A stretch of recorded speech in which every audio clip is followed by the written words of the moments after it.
Shalom Bapak Ibu Saudara, apa kabar? Saya berharap Bapak Ibu Saudara dalam keadaan baik, sehat dan dalam penyertaan Tuhan. Jumpa lagi dalam Renungan Harian dan kali ini dengan tema Kasih yang Alkitabiah.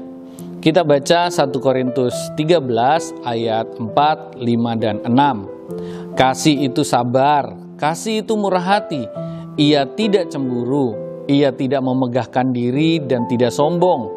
Ia tidak melakukan yang tidak sopan dan tidak mencari keuntungan diri sendiri. Ia tidak pemarah dan ia tidak menyimpan kesalahan orang lain. Ia tidak bersukacita karena ketidakadilan, tetapi ia bersukacita karena kebenaran. Nah, ada banyak orang yang menerjemahkan kasih dengan makna yang salah.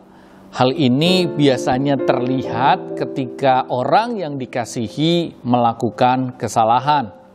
Beberapa orang meresponi kesalahan orang lain itu dengan cara menghakimi dan menghukumnya.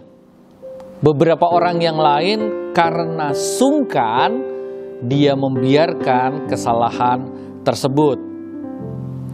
Namun ada yang lebih parah. Dengan embel-embel tanda kutip kasih, dia malah berkompromi dengan kesalahan orang lain tersebut dan mengambil keuntungan dari kesalahan tersebut. Ini lebih parah. Dan perlu kita catat, ketiga respon tadi itu bukanlah kasih yang sejati. Itu adalah kasih yang semu. Bahkan bisa diartikan itu sama sekali bukanlah kasih. Ya, menghakimi dan menghukum jelas itu akan melukai orang yang bersalah tadi. Tetapi membiarkan atau berkompromi dengan kesalahan orang tersebut juga tidak kalah merusak. Karena olehnya banyak orang pada akhirnya tidak bertobat karena kita tidak mengasihi dengan kasih yang alkitabiah. Kasih itu adalah bersukacita dalam kebenaran. Kasih itu adalah tidak mencari keuntungan diri sendiri saja. Kasih yang alkitabiah adalah menyatakan kebenaran meskipun seringkali harus mengorbankan diri. Dalam hal tegur menegur, mengorbankan diri itu seperti apa sih? Begini Bapak Ibu. Ketika kita menegur orang yang bersalah, seringkali kita akan mendapatkan kerugian darinya. Kerugian yang pertama mungkin hanya sekedar kita tidak diresponi dengan baik. Kerugian yang kedua bisa jadi kita justru akan dianggap sebagai musuh yang sedang melawan orang tersebut. Inilah kerugian yang nyata. Belum tentu semua orang yang ditegur akan meresponinya dengan baik. Dan respon yang tidak baik yang kita terima itu bisa jadi menjadi sebuah kerugian bagi kita.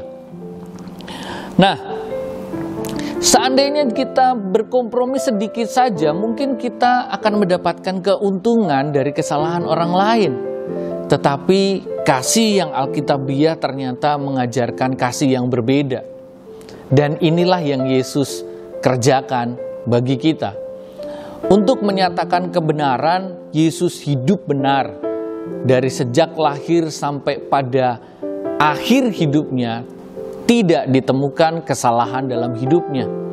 Namun, untuk menyatakan kebenaran, ternyata Yesus harus mengorbankan dirinya. Dia yang benar, dia yang tidak bersalah, dia rela menyerahkan nyawanya untuk menyatakan kebenaran. Upah dosa adalah maut. Dia tidak berdosa, tetapi karena dia melihat manusia berdosa dan nanti ujungnya adalah maut, dia bukan hanya menyatakan kebenaran, tetapi dia menyatakan kasihnya. Dengan cara apa? Dia mengorbankan dirinya, dia menyerahkan nyawanya untuk menyatakan kebenaran dan kasihnya kepada kita. Dan hari ini Yesus mengajar kita untuk punya kasih yang seperti itu. Kasih yang sejati tidak membiarkan kesalahan dan dosa, tetapi juga tidak berkompromi dengan kesalahan dan dosa itu. Namun kasih yang sejati adalah kasih yang menyatakan kebenaran dengan cara menegur dengan kasih, mengampuni, bahkan menolong orang yang bersalah itu untuk kembali hidup dalam kebenaran. God bless you. Tuhan memberkati.